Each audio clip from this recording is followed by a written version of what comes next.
Shalom, selamat pagi kekasih-kasih Tuhan. Pagi hari ini kita mau masuk ke dalam hadirat Tuhan. Sebelumnya mari kita persiapkan hati, kita mau berdoa. Tuhan, kami bersyukur Tuhan, di pagi hari yang indah ini Tuhan, kami masih boleh Tuhan merasakan hadirat-Mu Tuhan. Kami masih boleh Tuhan datang untuk memuji dan menyembah-Mu Tuhan. Tuhan, biarlah Tuhan pagi hari ini Tuhan, hanya nama-Mu yang kami muliakan dan kami tinggikan Tuhan. Terima kasih Tuhan, terpujilah nama-Mu, dalam nama-Mu Tuhan Yesus Kristus kami berdoa, amin. Mari kita naikkan pujian di hadapan Tuhan. Haleluya. Bila hati terasa berat, tak seorang pun mengerti bebanku.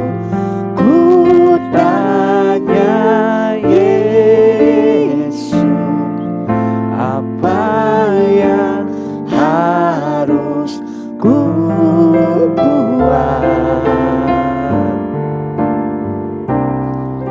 Dia berfirman, mari datanglah. Dia selalu pedulikan aku. Ku datang Yesus, Dia pikul segala bebanku. Sujud di altar-Mu, ku bawa hidupku. Ku terima anugerah-Nya, Dia ampuniku dan bebaskanku. Dia ubah hidupku, baharui hatiku. Sesuatu terjadi saat datang di altar-Mu. Mari pagi hari ini kita datang kepada Tuhan. Bila hati terasa berat, tak seorang pun mengerti bebanku. Ku tanya Yesus,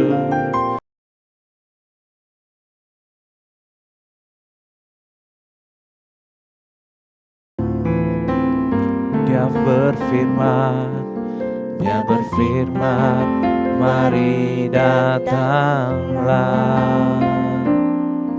Dia selalu pedulikan aku.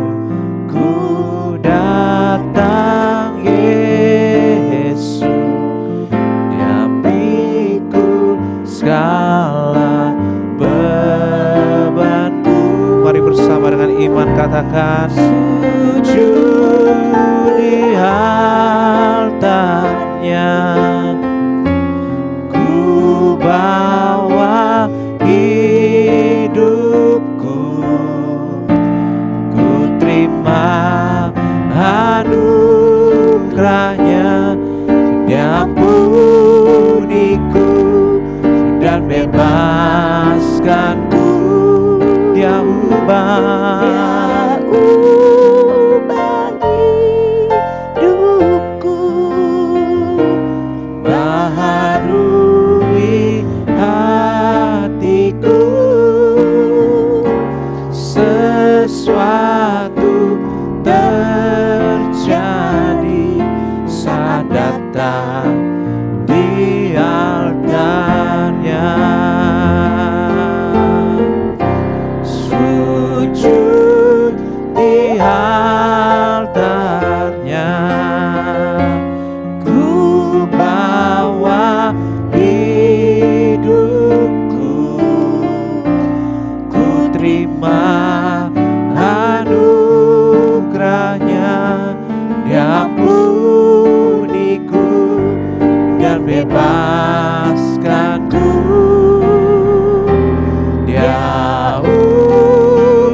hidupku,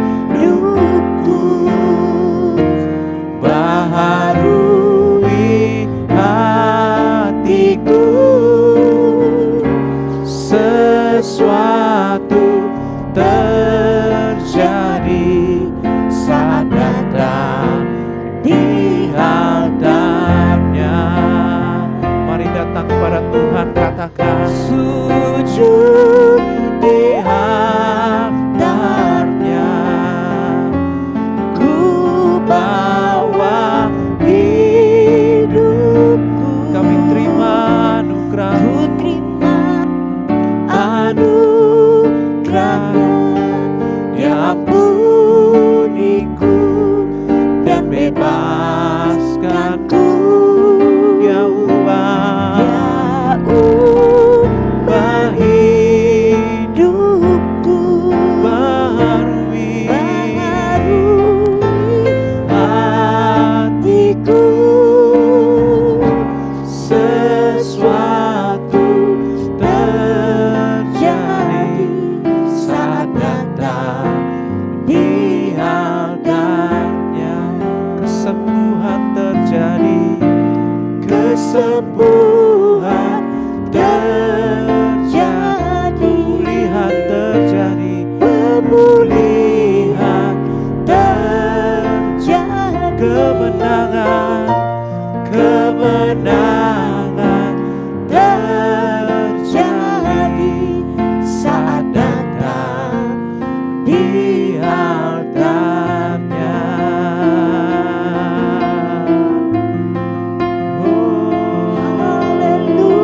Terima kasih Tuhan, terima kasih Bapa. Haleluya, Kau yang layak kami sembah, Kau yang layak kami tinggikan. Haleluya, Kami datang kepadamu, kami bawa hidup kami, terima kami kasih bersembah Tuhan. bagimu. Haleluya,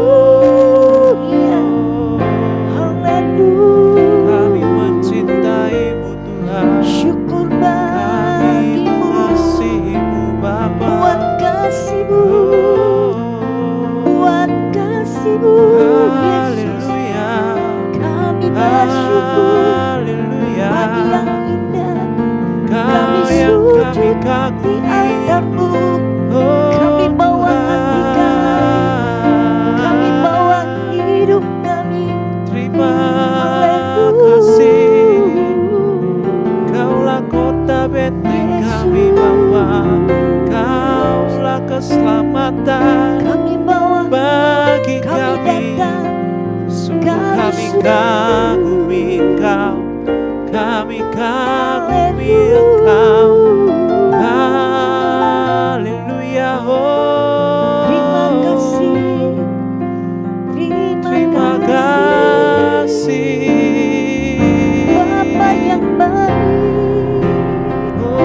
Bapa yang setia. Kami bersyukur, Kagumku hormat akan Engkau, ku kagum hormat akan Engkau. Kau Allah, Kau Allah yang layak dipuja, ku kagum akan Engkau. Kami kagum, ku kagum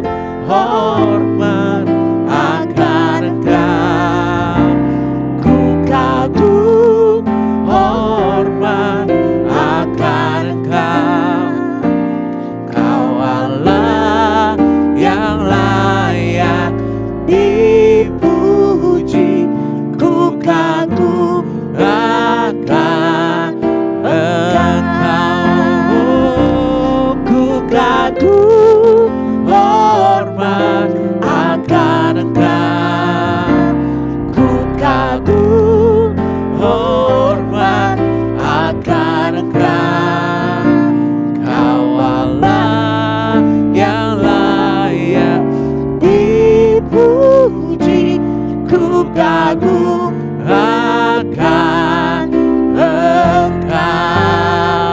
Mari lebih lagi baginya. Ku kagum hormat akan Engkau. Ku kagum hormat akan Engkau. Kau Allah, Kau Allah yang layak dipuji. Ku kagum akan Engkau. mari nyatakan. Ku kagum hormat akan Engkau.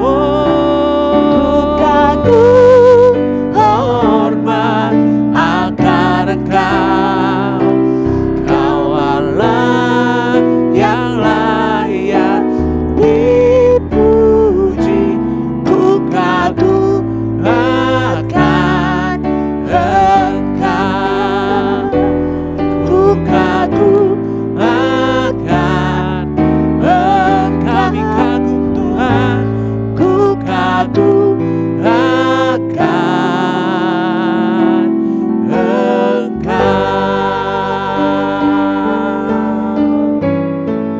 Oh, terima kasih Tuhan.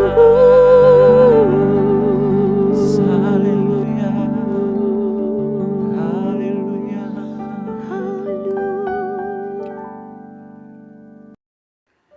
Tiba saatnya kita mau mendengarkan firman Tuhan dan pujian penyembahan yang kita sudah sampaikan kepada Tuhan. Saya yakin itu berkenan di hadapan Tuhan. Dan siapapun nanti yang mendengar pujian itu pasti akan mengalami berkat Tuhan dan kuasa Tuhan. Adapun firman Tuhan yang akan saya sampaikan kepada kita, saya mengambil 1 Yohanes 5 ayat 19. 1 Yohanes 5 ayat 19. Dikatakan begini, kita tahu bahwa kita berasal dari Allah dan seluruh dunia berada di bawah kuasa si jahat. Melalui kebenaran firman Tuhan yang saya baca ini, saya membuat tema khotbah saya ialah bertekun di dalam Tuhan. Saya ulangi, bertekun di dalam Tuhan. Jikalau kita memperhatikan,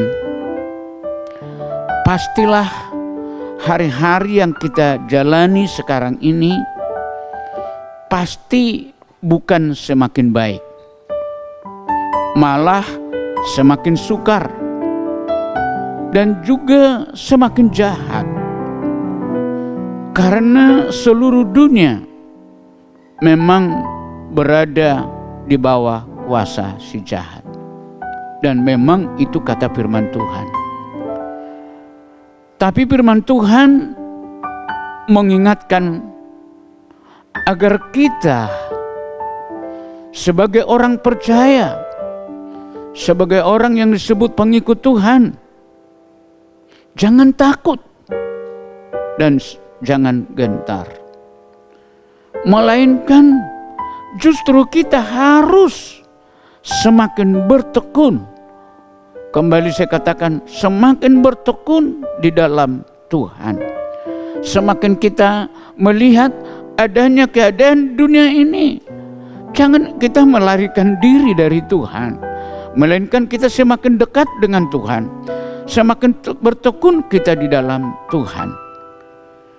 Dalam pernyataan Tuhan Yesus kepada jemaat Philadelphia, kita melihat dalam Wahyu 3 ayat 10 dikatakan begini, karena engkau menuruti firman-Ku untuk tekun menantikan Aku, maka Aku pun akan melindungi engkau dari pencobaan yang akan datang atas seluruh dunia yang mencobai mereka yang diam di bumi. Jadi dari kebenaran firman Tuhan ini dikatakan kepada kita ialah, jikalau kita menuruti firman Tuhan, taat akan firman Tuhan, dan juga bertekun kita menantikan Tuhan, maka apapun yang terjadi, Tuhan yang kita sembah itu, Tuhan yang kita percaya itu pasti akan melindungi kita dari segala pencobaan yang akan datang atas seluruh dunia ini yang akan mencobai kita. Pasti Tuhan akan melindungi kita. Jemaat Philadelphia adalah satu dari dua jemaat di akhir zaman yang tidak ditegur, dicela oleh Tuhan. Kenapa saudara-saudara tidak pernah ditegur oleh Tuhan? Kenapa tidak pernah dicela Tuhan? Karena hidup jemaat di Philadelphia itu adalah hidup yang berkenan kepada Tuhan. Dalam kitab Wahyu dikatakan bahwa dari ketujuh jemaat akhir zaman ini, hanya ada 2 jemaat yang tidak pernah dicela oleh Tuhan Yesus, yaitu jemaat Smyrna dan Philadelphia. Karena mereka tetap taat dan tunduk kepada Tuhan. Jadi walaupun kita melihat hari-hari sekarang ini, semakin kita mengalami kesulitan, banyak hal-hal yang akan terjadi. Percayalah, sebagaimana jemaat Philadelphia dan Smyrna dilindungi oleh Tuhan akibat daripada ketaatan mereka, ketundukan mereka kepada Tuhan, Tuhan melindungi mereka. Saya yakin kita pun demikian juga.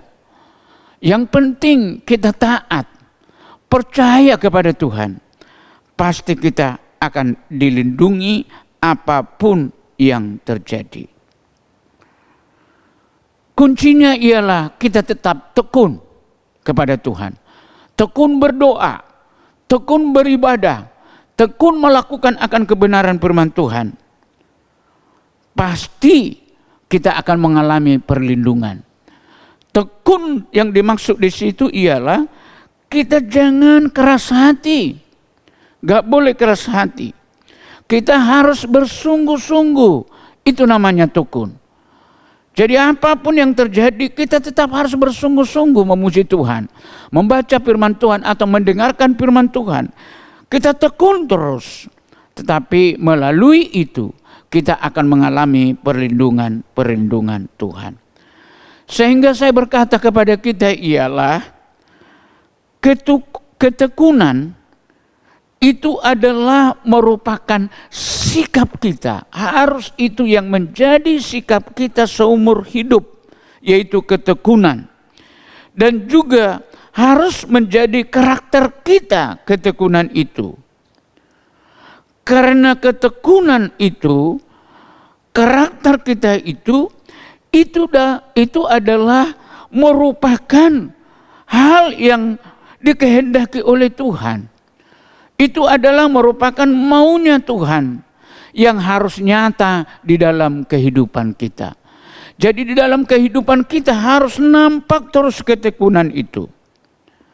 Dalam kehidupan kita harus tetap nampak karakter yang dari Tuhan kehendaki itu di dalam kehidupan kita.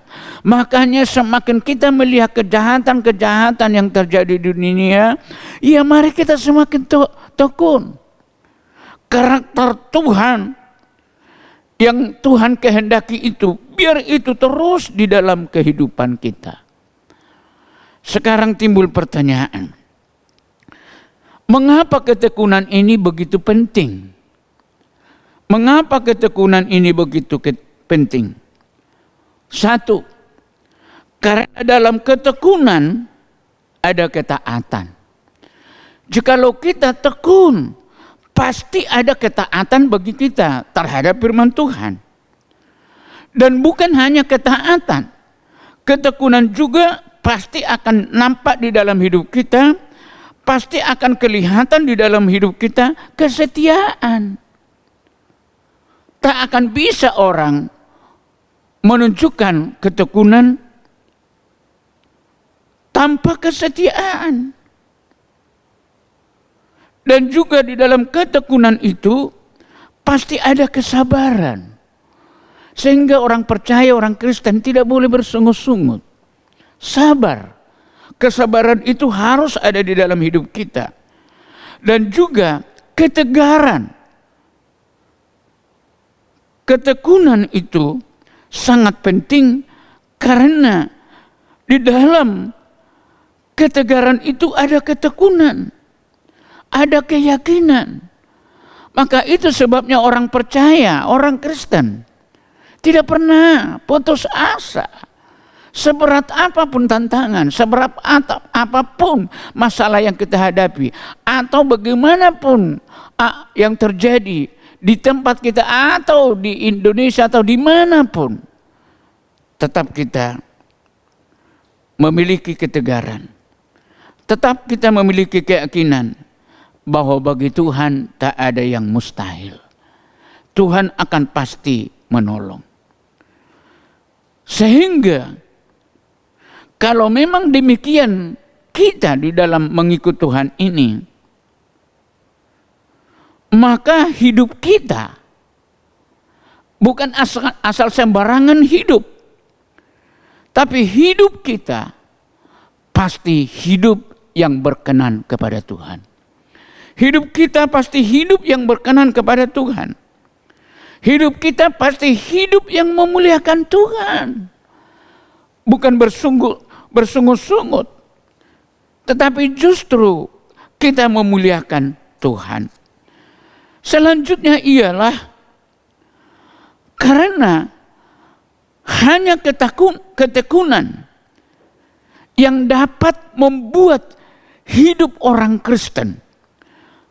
Ketekunan yang dapat membuat hidup orang Kristen hidup yang berbuah.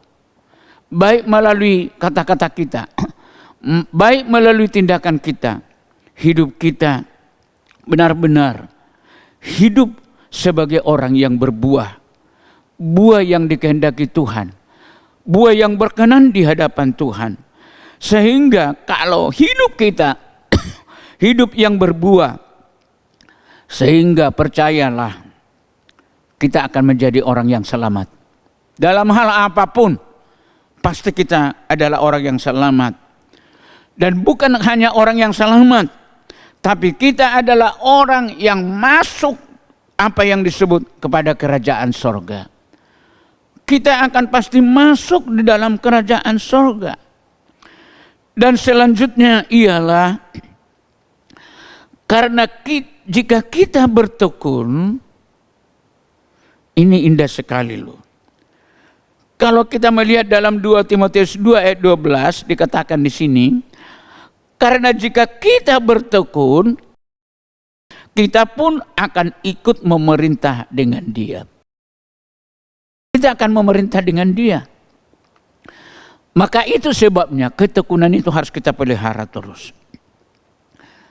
Saudara-saudara yang Tuhan kasihi, saya simpulkan khotbah saya ini kepada kita ialah milikilah ketekunan. Tidak salah kita memiliki harta.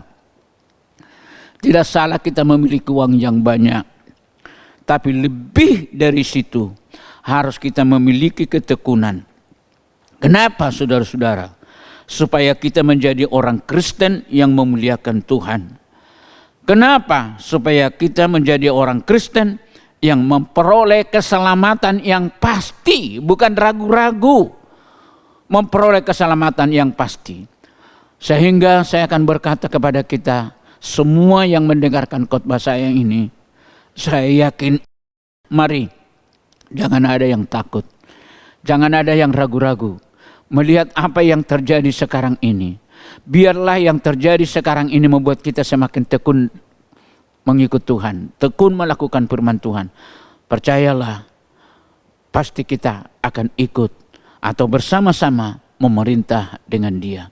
Kiranya Tuhan memberkati kita semua. Mari kita berdoa. Kami bersyukur, berterima kasih ya Tuhan. Kami sungguh sudah mendengarkan firman-Mu yang begitu indah.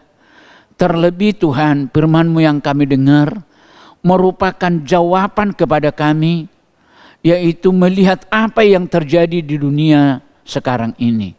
Sehingga mulai sekarang ini kami tidak gentar, kami tidak takut, kami tidak bimbang, melainkan kami semakin tekun mengikut Tuhan, semakin setia memuji Tuhan, semakin tekun melakukan firman-Mu, semakin tekun akan memuji Tuhan, semakin tekun melakukan apa yang dikehendaki oleh Tuhan. Karena melalui itu, di dalam ketekunan itu, pasti kami akan mendapat perlindungan daripada Tuhan. Pasti kami tetap di bawah perlindungan daripada Tuhan. Pasti kami tetap di dalam penjagaan Tuhan.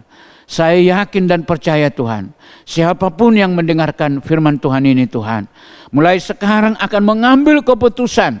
Jangan takut mendengarkan berita-berita yang menakutkan, berita apapun selain daripada berita firman Tuhan.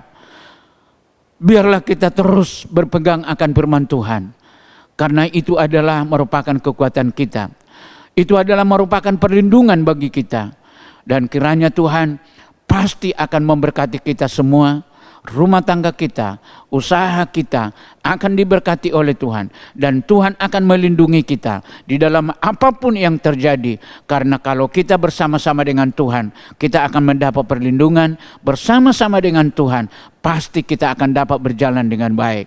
Terima kasih Tuhan, terpujilah nama-Mu. Jikalau selesai ibadah kami ini Tuhan, kami yakin Tuhan, kami akan merasa segar dan iman kami kuat, dan kami tidak akan takut apapun yang terjadi. Terpujilah nama-Mu Tuhan. Terima kasih. Mari kita semua menerima berkat Tuhan. Terimalah berkat Tuhan. Kiranya kasih karunia Tuhan Yesus Kristus dan kasih Allah Bapa serta persekutuan Roh Kudus menyertai-Mu, melindungi-Mu mulai sekarang sampai selama-lamanya. Sama-sama kita berkata, amin. Shalom.